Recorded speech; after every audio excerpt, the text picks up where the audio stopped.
Hello dear friend, आप सबका एक बार फिर बहुत बहुत स्वागत है हमारे इस यूट्यूब चैनल पे। तो आज की इस वीडियो हम लोग प्रश्न नंबर 21 से करेंगे। ठीक है, इसके पिछले वीडियो में हमने सेट 2024 का सेट 1 822 AE का हमने 20 बहुविकल्पीय प्रश्नों को क्या कर लिया था, कवर कर लिया था। एकदम अच्छे समझाया था, हर एक प्रश्न को एकदम टाइम लेकर समझाया था। ठीक है, यदि आपने उस वीडियो को अभी तक नहीं देखा है तो उस वीडियो को जाकर जरूर देखें, क्योंकि हम लोग 2024 के सातों सेट का सॉल्यूशन इसी चैनल के माध्यम से देखने वाले। ठीक है, तो 20 विकल्प हमने करा दिया था। इस वीडियो हम लोग क्या करेंगे, अब 21 नंबर का जो प्रश्न है इसको टोटल हम लोग कवर कर लेंगे। 5-6 प्रश्न 21 नंबर में तो सभी को इस वीडियो में क्या करेंगे, कवर करेंगे। ध्यान समझते रहेगा, ये क्वेश्चन क्या है 2024 में सभी आए हुए हैं। ठीक है, और सेट 1 हो रहा है। ठीक है, चलिए प्रश्न पढ़िए। प्रश्न कर रहा है कि यदि बिंदु इतना तथा इतना के बीच की दूरी 17 है तो x का मान ज्ञात कीजिए। ठीक है, ये चैप्टर नंबर 7 से, चैप्टर नंबर किससे है, 7 से है, निर्देशांक ज्यामिति से एक प्रश्न है कि एक बिंदु ये है, मान लीजिए एक बिंदु ये है और एक बिंदु ये है। ठीक है, इस बिंदु का निर्देशांक दिया x का मान 5 और एक बिंदु क्या दिया 2 का मान -3 और इनके बीच की दूरी। अब इनके बीच की दूरी क्या है, इनके बीच की दूरी आपको दे दिया है, मतलब इसके बीच की दूरी, इसके बीच दूरी क्या दिया है 17 दे दिया, मतलब इसके बीच दूरी क्या है 17 दे दिया। ठीक है, अब आपसे पूछ रहा है कि ऐसा x का क्या मान था, x का क्या मान था कि जिसको हम रखे हैं तो दूरी 17 आ गया। तो आपको क्या करना है, x का मान ज्ञात करना है। तो बहुत आसान है, सिंपल, आपको दूरी सूत्र लगाना है। क्या लिखा है, दूरी सूत्र। ठीक है, इसको मान लीजिए दूरी सूत्र लगाना है। ठीक है, तो दूरी सूत्र क्या होता है, दो बिंदुओं के बीच का दूरी सूत्र क्या होता है, मान लीजिए इसको मान लेते हैं बिंदु ए बिंदु बी। ठीक है ना, आप कुछ भी मान सकते हैं। ठीक है, आप अगर एग्जाम में से डायग्राम बनाते हैं तो आपको अच्छा नंबर मिलेंगे। ठीक ना, समझ रहे ना, तो लिखिएगा ए बी बराबर क्या हो जाएगा, दूरी सूत्र क्या होता है √x2 - x1 का whole square plus y2 - y1 का होल स्क्वायर। ठीक, अब x2 क्या आपका, इसमें किसी को भी x1 y1 मान लीजिए, इसको मान लीजिए मानते हैं x1 y1, इसको मान लीजिए x2 और इसको y2। ठीक ना, ठीक है, अब बस आप इसको क्या रख दिए, इसमें आप मान रख दिए। ठीक ना, ए बी मतलब ए और बी के बीच की दूरी कितनी है 17, तो ए बी जब क्या रख दीजिए 17। ठीक है, क्या रख दीजिए 17 हो गया। x2 क्या है 2 माइनस x1 क्या है x का होल स्क्वायर। ठीक, y2 क्या है माइनस का 3, y1 क्या है माइनस का 5, मतलब माइनस से y का मान 5 होल स्क्वायर। ठीक है, अब देखिए इधर रूट है इधर रूट नहीं है, इधर रूट है इधर रूट नहीं है, तो क्या करेंगे, क्या करेंगे दोनों पक्षों का वर्ग कर लेंगे कि रूट क्या हो जाए हट जाए। ठीक है, दोनों पक्ष लिखिएगा, चूंकि दोनों पक्षों का वर्ग करने पर, दोनों पक्षों क्या करने पर वर्ग करने पर, दोनों पक्षों जब वर्ग करेंगे तो दोनों पक्ष वर्ग करेंगे तो 17 का स्क्वायर हो जाएगा। ठीक, और इसे क्या हो जाएगा 2 - x का होल स्क्वायर, सॉरी यहाँ पर प्लस रहेगा। ठीक है, प्लस -3 - 5 का होल स्क्वायर, इसके ऊपर क्या लग जाएगा स्क्वायर लग जाएगा। ठीक है, क्योंकि दोनों पक्ष वर्ग कर रहे हैं। ठीक है, आप लोग जानते हैं कि स्क्वायर से रूट क्या आ जाएगा कट जाएगा। ठीक, 17 का स्क्वायर 289, 17 का कितना 289। अब यहाँ पर देखिए, यहाँ पर 2 से तो रूट कट गया है, अब 2 - x स्क्वायर मतलब a प्लस बी का होल स्क्वायर रह गया, तो a का स्क्वायर क्या होगा 2 का स्क्वायर मतलब 4 माइनस b का स्क्वायर मतलब x का square, sorry a square plus b square minus 2ab, 2 question में 2 ऑलरेडी तो 4x हो जाएगा।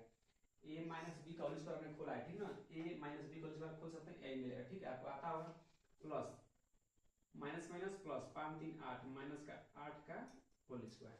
ठीक, अब इसको आप लिख लीजिए, इसको सॉल्व कर लीजिए, 4 इसको थोड़ा अच्छा लिख लीजिए, तो चलिए लिख लीजिए सर -4x 8 का स्क्वायर माइनस 8 का स्क्वायर क्या हो जाएगा प्लस का 64 हो जाएगा। ठीक ना, अब 64 क्या हो जाएगा 64 और 4 68 हो जाएगा, 289 68 इधर क्या हो जाएगा माइनस का 68 हो जाएगा, equal to x square minus का 4x। ठीक, अब इधर घटाएंगे कितना हो जाएगा आपका 2, 8 में से 9 में से 8 जाए 1 और 8 में से 221 बराबर x स्क्वायर माइनस के 4x। अब 221 को उधर ही जाइए, बराबर उधर जाइए तो माइनस हो जाएगा, तो x square minus 4x minus के 221 इधर क्या बच गया 0, तो हमने उधर लिख दिया, ठीक ना। या क्या हो गया, एक द्विघात समीकरण बना, ठीक ना। अब आपका करना है द्विघात समीकरण को सॉल्व करना है, आपका आंसर क्या हो जाएगा, आ जाएगा, ठीक ना। चलिए इसको सॉल्व करते हैं। कैसे सॉल्व करते हैं, इसका गुणा एक्स स्क्वायर गुणा के आगे जो भी होता है गुणा कराते हैं, ठीक ना। जो भी ये 221 है इसका गुणा किससे कराते हैं, एक्स स्क्वायर के आगे जो भी होता है उससे गुणा कराते हैं। तो एक्स स्क्वायर का क्या है 1, तो उससे गुणा कराएंगे तो 221 मिलेगा।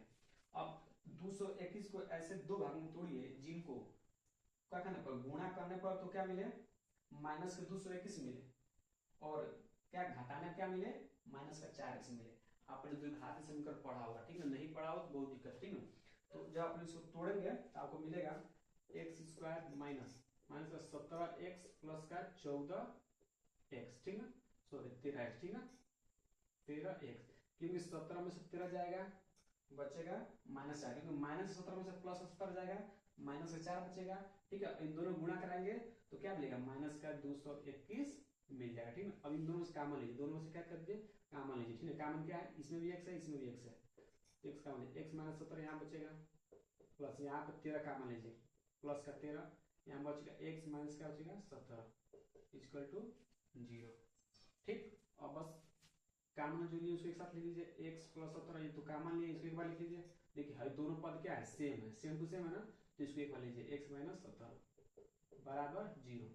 अब दो संख्याओं गुणा का अंत क्या मिल रहा है 0, दो संख्याओं का जब आप गुणा का अंत क्या मिल रहा है 0, इसका मतलब एक बार ये 0 बराबर होगा, या तो ये 0 हो सकता है या ये 0 हो सकता है, दो एक बार 0 बराबर रख लीजिए, एक बार इसको 0 बराबर रख लीजिए और एक बार इसको 0 बराबर रख लीजिए। बस यही मान लिखा एक्स क्या हो जाएगा, एक्स इक्वल हो जाएगा माइनस का 13 और यहाँ पर एक्स इक्वल क्या हो जाएगा प्लस का 17, ये दोनों क्या होगा आंसर होगा, ठीक ना। ये आपको दोनों क्या होगा आंसर होगा, ठीक ना। क्या किया हमने पहले दूरी सूत्र लगाया है, मान को पुट किया है, दोनों पक्ष वर्ग किया, रूट से रूट कट गया, बाकी a प्लस बी का स्क्वायर लगा दिया जो भी था। अब इसके आगे जो भी आप समझ रहे हैं अंकों को एक पास किए हैं, उसका द्विघात समीकरण बनाया, द्विघात समीकरण को सॉल्व करना हमको आता है, ये जो सॉल्व किया हमने क्या होगा आंसर आ गया, ठीक है। अब इस तरफ चलिए हम लोग अब ख नंबर प्रश्न को करते हैं। अब आप लोग ख नंबर प्रश्न देखिए, ठीक ना। ख नंबर प्रश्न क्या कह रहा है कि यदि बिंदु, तीन बिंदु आपको दिए, कौन कितना बिंदु है, तीन बिंदु दिए गए हैं, एक बिंदु ए, एक बिंदु ए और एक बिंदु ए, ये तीनों बिंदु क्या है संरेख है, क्या है संरेख है। तो ए का मान ज्ञात करना बहुत आसान प्रश्न है, ठीक है। संरेख का मतलब समझे क्या होता है कि जब दो या दो से अधिक बिंदु एक रेखा पर स्थित होते हैं, ठीक। मान लीजिए हमारे हाथ एक रेखा है, इस पर दो से अधिक बिंदु क्या है स्थित है, ठीक ना, एक यहाँ पर एक यहाँ पर एक यहाँ पर, ठीक ना। तो तीनों बिंदु एक ही रेखा पर क्या है स्थित है, तो इनको क्या बोलते हैं संरेख बिंदु, ठीक ना। यदि मान लीजिए तीन, एक बिंदु यहाँ पर हो और एक बिंदु यहाँ पर हो और एक बिंदु उधर हो, तो ये संरेख नहीं कहलाएगा, ठीक ना। मतलब दो या दो से अधिक जब बिंदु एक ही रेखा पर स्थित होते हैं तो उन्हें क्या बोलते हैं संरेख बोलते हैं, ठीक ना। तो यहाँ पर कह रहा है कि ये तीनों बिंदु संरेख हैं तो ए का मान ज्ञात कीजिए। ध्यान रखिएगा जब भी कोई, ये भी आपका चैप्टर नंबर 7 है, ठीक है। जब भी कोई बिंदु संरेख होते हैं, ठीक, तो त्रिभुज का क्षेत्रफल क्या होता है शून्य होता है, याद रखिएगा त्रिभुज का क्षेत्रफल क्या होता है शून्य। तो त्रिभुज के क्षेत्रफल का सूत्र आपने पढ़ा होगा, आपने त्रिभुज क्षेत्रफल सूत्र क्या पढ़ा होगा, आपने सूत्र याद होगा ए 1/2 x1 y2 minus y3 plus x2 y3 minus y1, ठीक, प्लस x3 इंटू क्या होगा y1 माइनस y2, या क्या है इक्वल टू क्या होता है 0। जब भी कोई बिंदु संरेख होती हैं तो त्रिभुज क्षेत्रफल क्या होता है शून्य बराबर। बस अब आपको क्या करना है पूरा मान पुट करना है। इसको मान लीजिए x1 y1 x2 y2 x3 और y3, बस अब मान क्या करिए आप इसमें रख दीजिए, आप ए का मान क्या हो जाएगा निकल आएगा, ठीक है। रखिए ये 1/2 का 1/2 x1 मान क्या दिया 1, y2 मान क्या दिया माइनस का 2, y3 का मान क्या है, y3 का मान क्या है माइनस का, सॉरी माइनस का आगे है 16 आ जाएगा, ठीक ना, प्लस x2 का मान क्या है a का a रखिए, y3 का मान 16 माइनस का मान लगा दिया, y1 का मान क्या है, y1 का मान है 4, तो याद कीजिए 4, सॉरी यहाँ पर जो y2 हाँ सही, ठीक है, प्लस x3 का मान क्या है -3, ठीक है।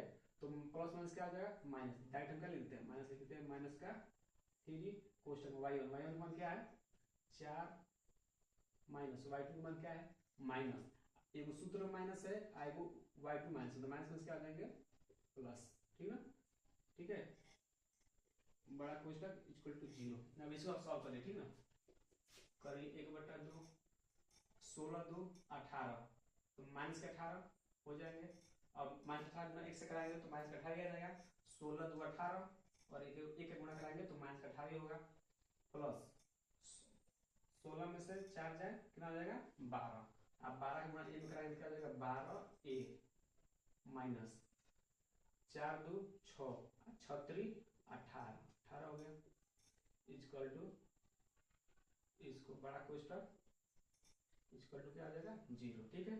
अब देखिए 1/2 जो है कि इसको सॉल्व कर लीजिए, 18 18 क्या हो जाएगा 36 माइनस का 36 प्लस के 12 ए इसको 0।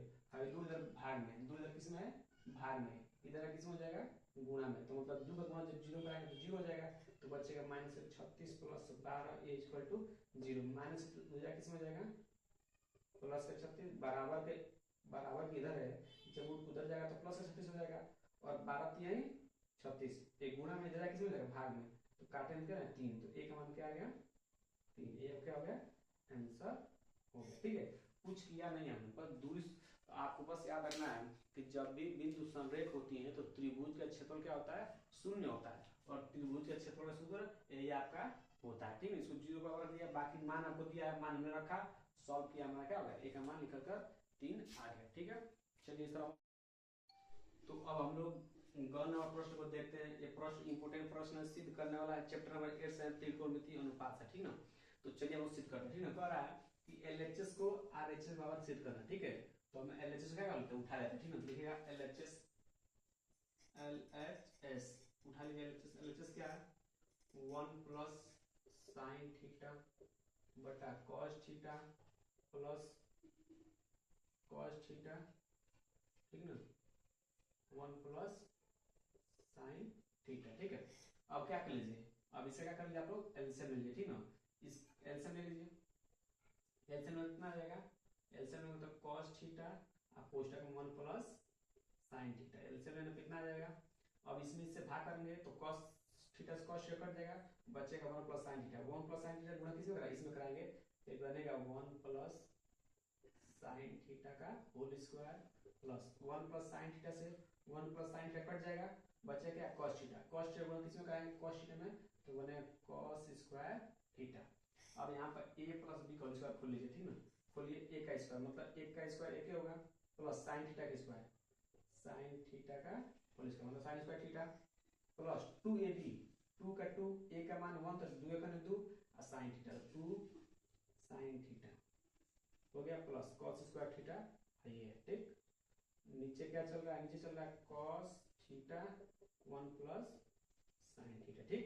अब देखिए यहाँ पर देखिए, यहाँ ध्यान समझिएगा, यहाँ पे कुछ लग रहा है sign square theta plus cos square theta क्या होता है 1 होता है, साइन स्क्वायर थीटा आपने पढ़ा होगा, क्योंकि sign square theta plus cos square theta वो क्या होता है 1 होता है, आपने सूत्र पढ़ा होगा, ठीक। तो sine square theta plus cos square theta इन जगह एक लिख सकते हैं, ठीक। लिखिए 1 plus 1 sine square theta plus cos square theta 1 हो गया प्लस 2 साइन थीटा का एल्टीट्यूड उतार दिया, नीचे चल रहा है cos theta 1 plus sine theta, 1 1 2 ये 2 हो गया और 2 यहाँ भी 2 कॉमन ले लीजिए, ठीक है। देखिए इन दोनों दोनों क्या आ गया 2 1 1 2, यहाँ भी 2 और यहाँ भी दोनों से 2 कॉमन लीजिए, डायरेक्ट हम ले रहे हैं, यहाँ बचेगा 1 प्लस साइन थीटा और नीचे बचेगा cos theta 1 plus sine theta, देखिएगा 1 plus sine theta 1 plus sine theta cut जाएगा, 1 plus sine theta 1 plus sine theta 1 plus sine theta cut जाएगा ना, तो आपके पास क्या बचेगा, आपके पास बचेगा 2 बटा cos थीटा, ठीक।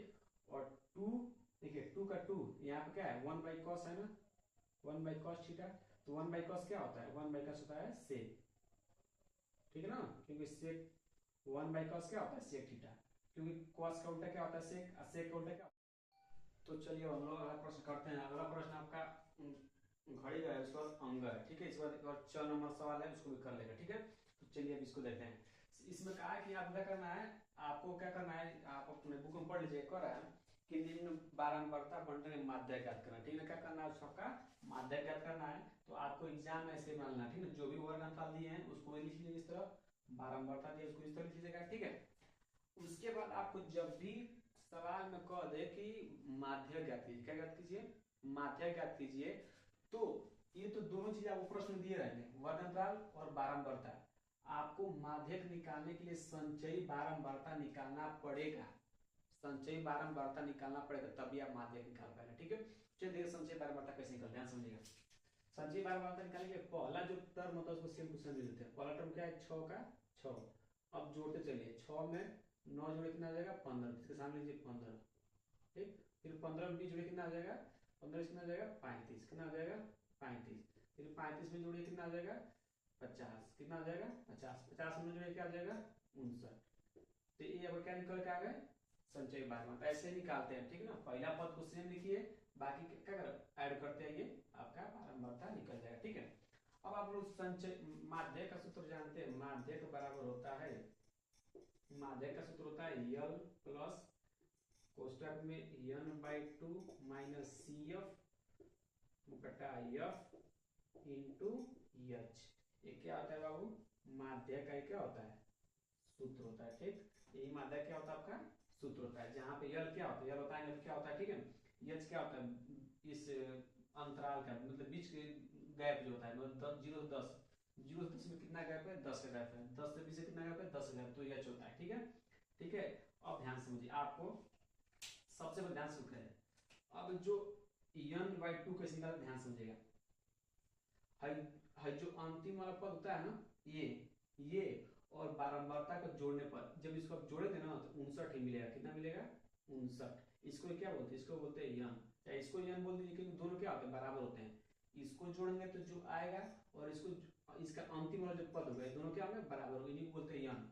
तो सबसे पहले आप n/2 निकालिए, क्या निकालिए n/2, यहाँ पे देखिए n/2 निकालिए, n का मतलब 59, 59/2 काटेंगे कितना आ जाएगा आपका, काटेंगे कितना 2×2=4, 29.5, कितना जाएगा 29.5। अब ध्यान से n/2 निकाले हैं तो जो 29.5 आया है ना वो देखिए किस वर्ग अंतराल के बीच में होगा, 20 से 30 के बीच में कहीं ना कहीं 29.5 होगा। तो आप क्या कीजिए इसको क्या कीजिए डब्बा में बंद कर लीजिए, n/2 निकालने के बाद जो भी आता है उसको क्या कीजिए डब्बा में बंद कर लीजिए, ठीक है।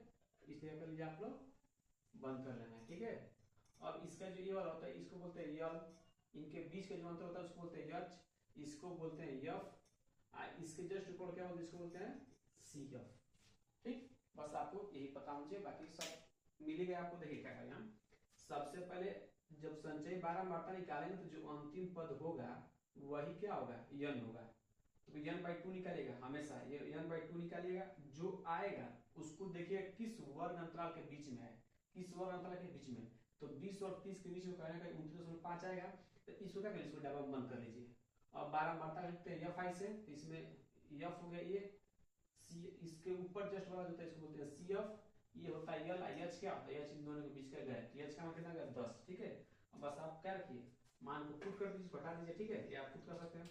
अब बस मान को रखिए, यल का मान कितना दिया है 20, 20 प्लस n/2 कितना आया था 29.5 प्लस CF का मान कितना दिया 15 बाई F का मान कितना दिया है 20 इंटू 10, क्योंकि दोनों का बीच गैप करना है, 20 से 30 के बीच में गैप करना है 10 का है वो लेते हैं, इसको सॉल्व करिए 20 प्लस 29, अब इसको जोड़िए, जोड़ सॉरी घटाएंगे ना, माइनस का चिन्ह घटाएंगे, ठीक है, घटाएंगे कितना जाएगा 5 दशमलव कितना आ जाएगा 4 और दोनों से 1, 14.5 कितना होगा 14.5 बटा 20 इंटू 10, 10 दूना 20, ठीक है, 10 दूना 20, यहाँ बच गया 20 प्लस, ठीक है, यहाँ बच गया 2, ठीक है, जब 2 से भाग देंगे तो कटेगा 7.25, 7.25, आज जब इसको जोड़ेंगे तो आपको मिल जाएगा 27.25, ठीक है, दिखाई दे रहा है ना, ये आपका आ जाएगा आंसर हो जाएगा, ठीक है, 27.25, ठीक है, कुछ नहीं किया आप, ठीक, इसी सूत्र में क्या किया रखा है आपका आंसर आ गया, ठीक है। एक बार समझिएगा, पहले संचयी बारंबारता जो निकालेंगे तो जो अंतिम पद होगा उसको क्या कीजिएगा, 2 से भाग दीजिएगा, देखिए कितना आ रहा है। अब जितना आएगा उसमें देखिए किस वर्ग अंतराल के बीच में आता है, उस वर्ग अंतराल रख लीजिए। सर डाबा मन कर लीजिएगा, ठीक। इसमें जो ये वाला होता है इधर वाला, इसको यल बोलते हैं, इसको यफ बोलते हैं। और जस्ट इस डाबा के ऊपर जो होता है इसको बोलते हैं सी एफ। सबका मान रखिए, सॉल्व कीजिएगा, क्या आ जाएगा आंसर आ जाएगा, ठीक है। तो ये प्रश्न आपको एकदम अच्छा समझ में आ गया होगा। ये लॉन्ग में भी आते हैं प्रश्न, ठीक है, तो इसको तैयार कर लीजिए, ठीक है। चलिए अब हम अंगन प्रश्न है, कह रहा है संख्या 92 और 510 का एलसीएम ज्ञात कीजिए। एलसीएम तो आपने छोटे क्लासेस में पढ़ लिया होगा, ठीक है। तो इसका एलसीएम ज्ञात कर लेते हैं, चलिए 92 और 510 का एलसीएम ज्ञात कर लीजिए। चलिए 2 से काटिए, 2 चौका 8, 2 छक्के 12, ठीक है, 46 में कट जाएगा। ये कटेगा 2 दूना 4 और 2 5 10, 2 5 10, 255 बार में। फिर 2 से काटिए, कटेगा 23 बार में। ये नहीं कटेगा, इसको उतार दीजिए, ठीक। एलसीएम तो आपको आता होगा। फिर अब किससे कटेगा, 5 से कटेगा, 5 15 10 2 12, 3 से भी कटेगा, 5 15, हाँ 3 से काट लीजिए, 23 3 3 अट्ठे 24 और 3 पचे 3 अट्ठे 24 बच गया, 3 पचे 15, ठीक हो जाएगा। 8 5 13, फिर 5, अब इसको 5 काटिए, 5 से काटेंगे, 5 6 5 बच गया, 5 पचे 25, 15 पचे 85 होता है। फिर किससे काटिए, फिर आप किससे काटिए, फिर आप इसे किससे काटिए, 3 से काटिए, 23 3 पचे 15, फिर 5 से काटिए, ये नहीं काटिए तो उतार चलिए एक बार में। अब किससे कटेगा, 23 बार में, ठीक। ये टोटल कटेगा, ठीक है। अब क्या कीजिए, एलसीएम इक्वल टू क्या आ जाएगा, इन सब का गुणा, 2 गुणे 2 गुणे 3 गुणे 5 गुणे 3 गुणे 5 गुणे 23, ठीक है। ये गलती नहीं लिखा है, 2 2 into 3 into 5 into 3 into 5 into 23, ठीक है। 3 4 3 7 4 3 7, ठीक है। जब आप इसको गुणा कराएंगे, जब आप इन सब गुणा कराएंगे तो आपका आंसर क्या होगा, आ जाएगा, ठीक है। तो आप खुद गुणा करा सकते हैं, ठीक है। आपको गुणा तो आता ही होगा, ये आपको एलसीएम भी आता होगा, ठीक है। आप इसको आसानी से कर सकते, 2 नंबर का बहुत आसान प्रश्न है, ठीक है। अब इसके अगला प्रश्न जो दिया हमको 4 नंबर पर जो दिया है, लिखा है कि सिद्ध कीजिए कि √3 एक अपरिमेय संख्या है। कौन संख्या है बाबू, अपरिमेय संख्या है, ठीक है। सिद्ध करना है कि √3 क्या एक अपरिमेय संख्या है। तो आपको हम ये वाला प्रश्न इस वीडियो में नहीं कराएंगे, क्योंकि इसके जस्ट पिछले वीडियो में हमने एक पर्सनल इसके लिए एक वीडियो बना रखा है, ठीक है, पर्सनल इसी प्रश्न के लिए। वहां पर लिखा है कि सिद्ध कीजिए √2 ले लिया है, यहाँ पर √3 है, कोई दिक्कत नहीं है। वहां पर 2 है, यहाँ पर 3 है। तो उस वीडियो में केवल एक ही प्रश्न कराया है, यही वाला। तो आप उस वीडियो जाकर जरूर देख लीजिएगा, ठीक है। ये वाला प्रश्न मोस्ट इंपोर्टेंट प्रश्न है, इसको आप मत छोड़िएगा, क्योंकि चैप्टर 1 का प्रश्न है, ये हर साल एग्जाम में आता है, ठीक है। तो आप इसको जरूर तैयार कर लीजिएगा, ठीक है। तो आज की इस वीडियो हम लोग 21 नंबर में जितने भी सवाल उसको कवर कर लिया है। बाकी हम अगले वीडियो में 22 23 24 25 जो भी है उसको हम कवर कर लेंगे, और 2 वीडियो लगेगा, आपका सेट खत्म हो जाएगा। 2 वीडियो में आपका सेट है क्या खत्म हो जाएगा, ठीक है। तो चलिए मिलते हैं अगले वीडियो।